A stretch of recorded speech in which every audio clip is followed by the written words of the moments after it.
पंत, शिवबा, पंत, आज दरबारात अष्टप्रधान आणि शिवबा सगळेच उपस्थित आहेत.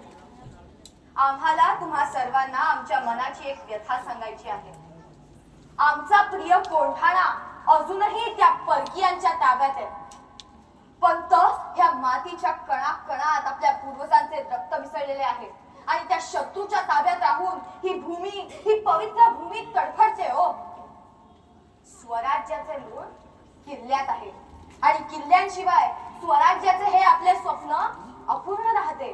पाहताय ना तुम्ही, गड म्हणजे स्वराज्याचे हृदय आणि गड हरवला म्हणजेच भूमी हरवली.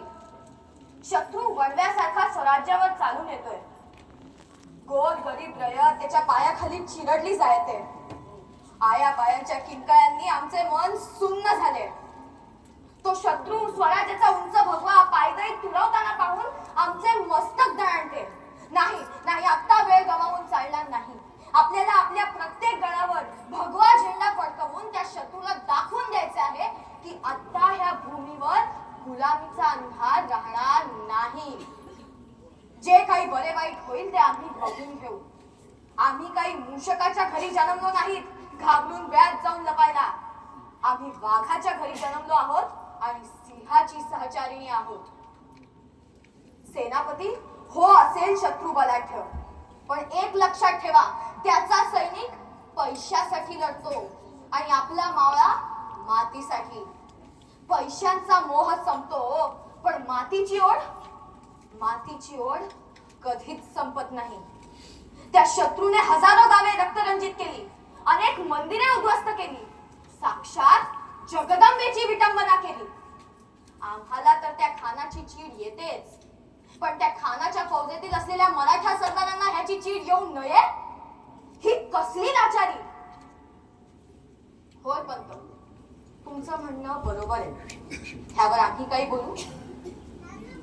पंत त्यांचे कारकूड मराठी, त्यांचे तिरंदाज मराठी, त्याचे घालाई एक जात सारे मराठी.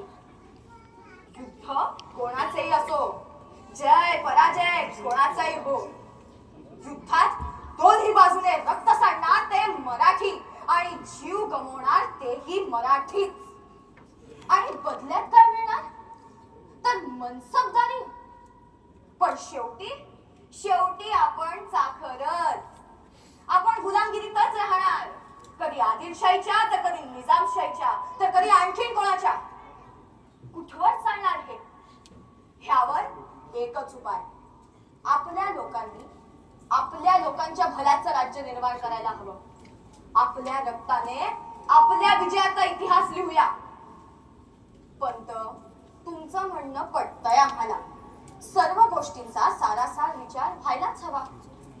आपणास पुढील संकट दिसत आहेत, पण आम्हाला त्या संकटांच्या पलीकडचं दिसतंय. दादोजी पंत, आपली चिंता आणि आमचा निश्चय ह्या दोन्ही मागे मराठी मुलकाचे हितच आहे.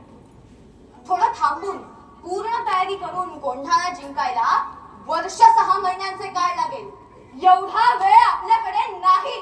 आपल्याला आत्ता ह्या क्षणी रणशिंग फुंकायचा आहे. पंत, सल्तनत सावध होईल, मग आत्ता सावध व्हावं त्यांनी. आणि म्हणूनच गर्जना करून त्यांना सांगायचं आहे की मावळ जाईल, सिंहाची पिल्लं फिरत आहे. आपल्या हर हर महादेवाच्या घोषणांनी त्या शत्रूच्या कानाचे पडदे फाटायला हवे. आपल्याकडे एकदा पाहताना त्या शत्रूने 10दा विचार केला पाहिजे. शिवबा, तुम्ही तयार आहात ना? ह्या 5 सल्तनी अजगरांनी गेलेल्या मराठी मुलकाला ह्यातून काढा, हीच आमची आज्ञा. आम्हाला कोंढाणा हवा.